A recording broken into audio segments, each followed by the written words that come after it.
Olá, neste vídeo eu quero traçar aqui algumas diferenças básicas, essenciais, de uma forma bem breve, o mais breve que for possível, entre o conhecido baralho cigano e as cartas do tarô e o jogo do tarô, porque há muita confusão, eu percebo nessa área, né? Então, primeiramente, ambos são oráculos, ou seja, oráculos são espécies de pontes entre o que há, como o próprio Jung define, o inconsciente coletivo, o grande inconsciente, né? Um aspecto do nosso psiquismo, da vida, que a gente não tem um contato acessível no cotidiano. Às vezes os sonhos são uma forma de diálogo,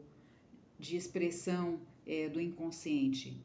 Então, os oráculos são uma metodologia, né, um sistema de acesso a esse inconsciente, onde nós poderemos ter contato com informações relativas à dinâmica da nossa vida, ao nosso campo familiar, nossa ancestralidade, as nossas relações, que nós não acessamos numa forma no cotidiano.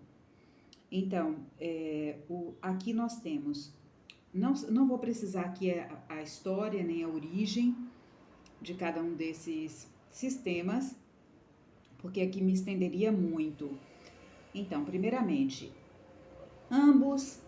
a linguagem de ambos baseia-se no que a gente fala do baralho comum, né? Dos naipes. Os naipes de paus, naipes de espadas, naipes de copas, naipes de ouros. Enquanto que no baralho cigano não temos a expressão de todos esses naipes. Temos a expressão, me desculpe, de todos os naipes, mas não de todas as cartas numeradas. Então, nós temos 9 representações de cada naipe, sendo 3 figuras de corte e 6 cartas numeradas para cada um.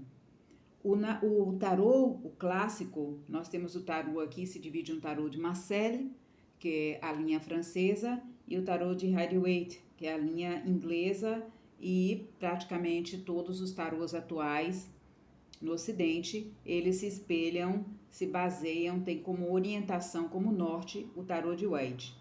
O tarô de Waite, ele possui, enquanto tarô baralho cigano, 36 lâminas.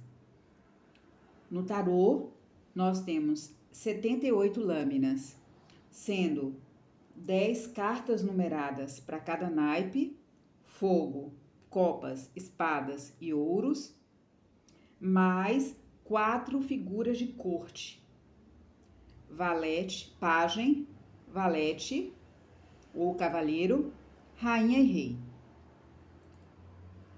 Além disso, nós temos 22, então esses seriam os arcanos menores, que falam da nossa trajetória humana, dos nossos aprendizados através das situações do cotidiano, mais ou menos um pouco, mas a gente pode aprofundar isso mais para frente. Nós temos cursos, estudos onde aprofundamos esse tema.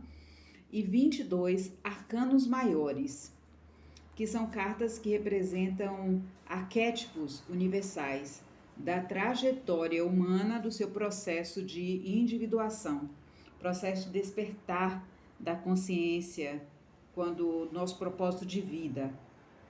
Então, 78 lâminas, 22 arcanos maiores e 56 arcanos menores. Os arcanos maiores não estão relacionados a nenhum naipe, são símbolos, representações de arquétipos universais.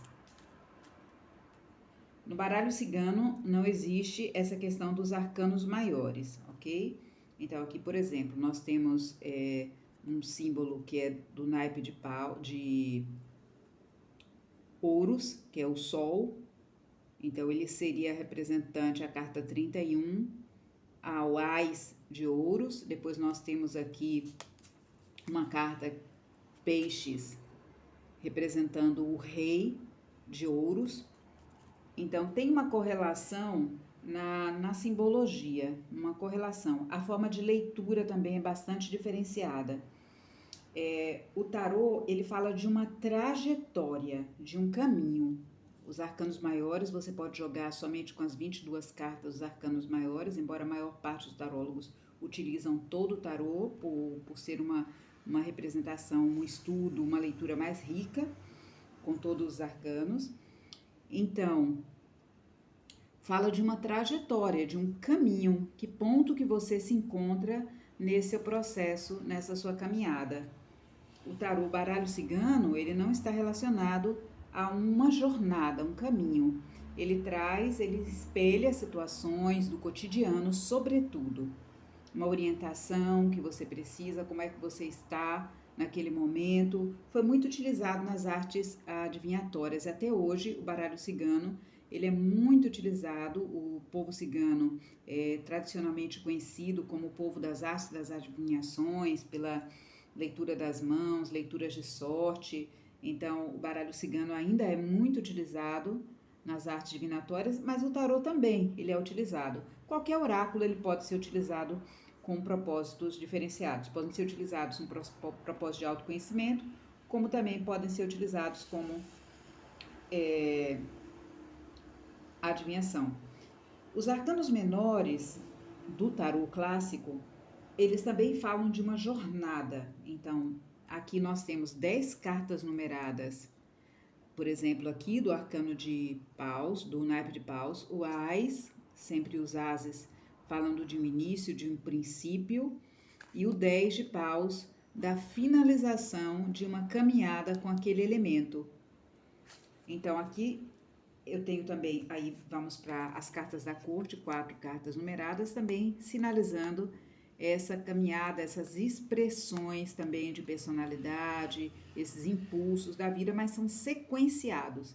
São estágios do valete até o rei, de como nós aprendemos a lidar, em que estágio nós estamos com aquele elemento. E assim vale para todos os outros naipes. Então, a carta do baralho cigano, eu vou pegar aqui o naipe representando ouros. Então, a gente tem aqui o sol,